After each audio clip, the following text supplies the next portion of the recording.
Garlic यानी लहसुन का इस्तेमाल पूरी दुनिया में होता है और 15वीं सदी के बाद इसको बहुत ज़्यादा इन्फेक्शन में यूज़ किया गया है। ये इनिशियल या शुरू के फेज़ों में जिगर के इन्फेक्शन के लिए इस्तेमाल होता रहा है, मैदे के इन्फेक्शन के लिए इस्तेमाल होता रहा है और उसके साथ साथ बुखार और मोशन के लिए इस्तेमाल होता रहा है और काफ़ी सारे मुल्कों के अंदर ये एज अ एंटीबायोटिक के तौर पर भी इस्तेमाल होता रहा है। वैसे तो गार्लिक के बहुत ज़्यादा फ़वाद हैं, लेकिन आज हम इसके मेडिकल फ़वाद के ऊपर बात करेंगे। और अगर गार्लिक के मेडिकल फ़वाद के ऊपर बात करें तो पहले नंबर के ऊपर आता है, ये आपके ब्लड प्रेशर को रेगुलेट करता है और कंट्रोल करता है। इसके अंदर प्रोस्टाग्लैंडिन लिंक केमिकल्स होते हैं जो आपके ब्लड प्रेशर को रेगुलेट करते हैं। दूसरे नंबर के ऊपर होता है कि ये जो डायबिटिक पेशेंट है उनके लिए बहुत ज़्यादा सूटेबल है, क्योंकि ये इंसुलिन रेजिस्टेंस को कम करता है। इसका मकसद ये है कि ये आपके जिस्म के अंदर जो ब्लड शुगर लेवल है उसको किसी हद तक डिक्रीज करता है और आपके जिस्म के अंदर शुगर लेवल नॉर्मल हो जाते हैं। और तीसरे नंबर के ऊपर आता है कि ये आपकी टॉक्सिसिटी आपके जिस्म से खत्म करता है। बिलखसूस ऐसे लोग जो जिगर के मरीज हैं उनके लिए गार्लिक बहुत ज़्यादा फायदेमंद है।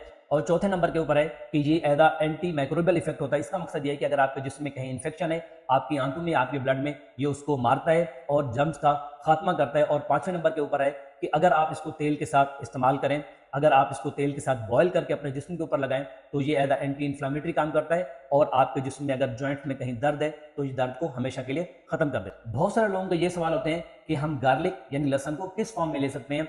तो अगर बात की जाए, सबसे पहले यह है कि आप गार्लिक को रॉ फॉर्म में ले सकते हैं। इसका मकसद ये होता है इसकी 2 या 3 कलियां आप कच्ची चबा के खा सकते हैं। दूसरे नंबर के ऊपर होता है आप अपने घर में जो खाना बनता है, सब्जियां बनती हैं, गोश्त बनता है, पुलाव बनता है, उसके अंदर इस्तेमाल कर सकते हैं। तीसरे नंबर के ऊपर होता है कि आप इसको एज अ पाउडर टॉपिंग के लिए इस्तेमाल कर सकते हैं। और चौथे नंबर के ऊपर आता है कि गार्लिक ब्रेड आजकल दुनिया भर में मशहूर है, तो गार्लिक ब्रेड के तौर पर अगर आप उसको लेंगे तो गार्लिक ब्रेड के अंदर गार्लिक बहुत हद तक होती है, तो ये आपको ब्रेड की शक्ल में भी आप इसको ले सकते हैं। और कुछ लोगों का ये सवाल होता है कि हम इसको 24 घंटे में कितना लें।